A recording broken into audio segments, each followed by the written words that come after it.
The Porang Whisper. This story happened a few years ago. When Mary and I first arrived at the Porang tribe, deep in the Amazon, our hearts were filled with a mix of awe and a sweet sense of purpose. We were here to share the love of Jesus, and to bridge two worlds through language, a language that had never been captured in writing, spoken by a people that still lived isolated in the jungle. In the beginning, every day felt like a puzzle. I tried to grasp the sounds of the Porang language, each syllable a key to unlocking a deeper understanding.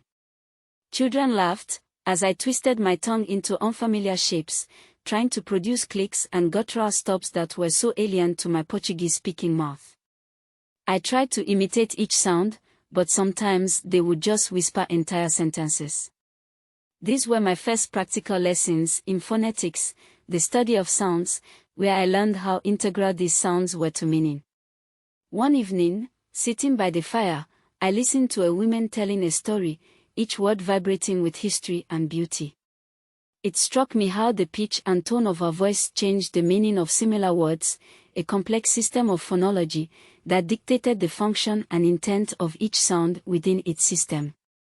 Feeling inspired, I finally began sketching an alphabet, attempting to transcribe these sounds into visual form, discovering the patterns that govern all possible combinations and restrictions. The goal was to capture the intricate rules of the oral language in a written system. The challenge was immense, as each symbol had to reflect the essence of the sounds, some of them so unique to the Porang language.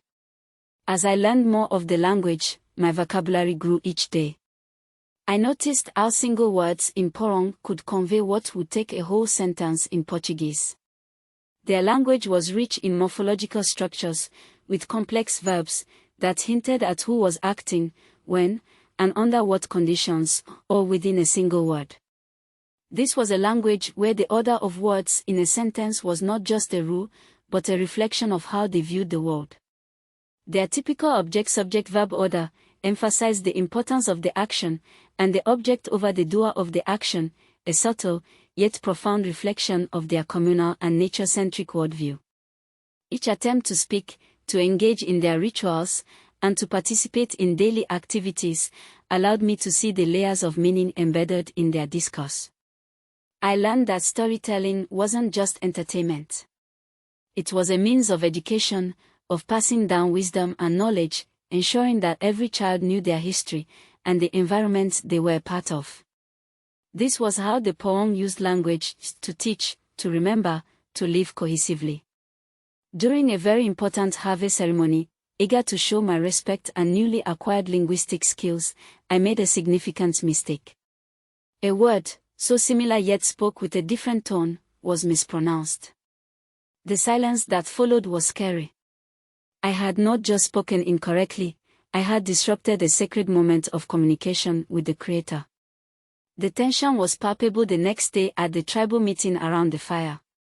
I braced for the worst. But Jacqui, a young girl who had become like a sister to me, spoke of my dedication to understanding their world. Moved by her defense, I allowed each one of the leaders to blow some tobacco into my nose.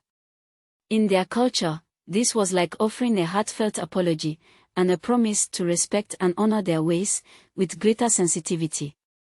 A respected elder named Nola, seeing my genuine remorse and commitment, took it upon herself to mentor me, weaving me back into the fabric of the tribe through deeper learning.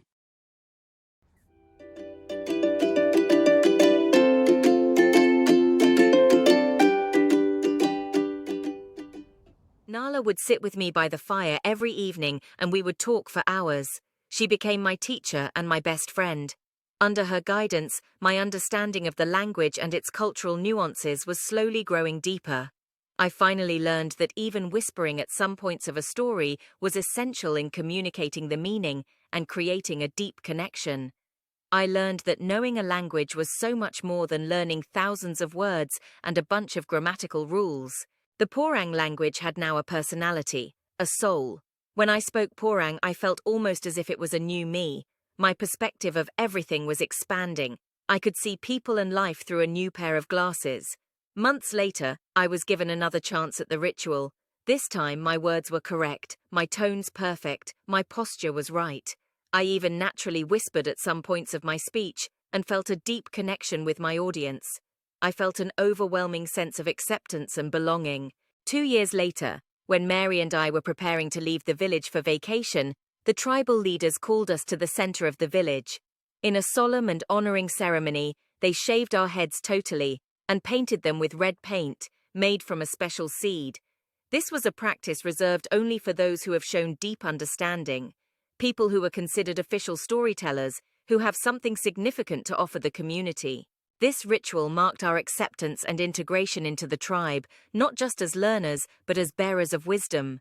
Everyone would now listen to us with attention and respect. We were now one of them. It was a profound honor, symbolizing our transformation and the deep bonds we had formed.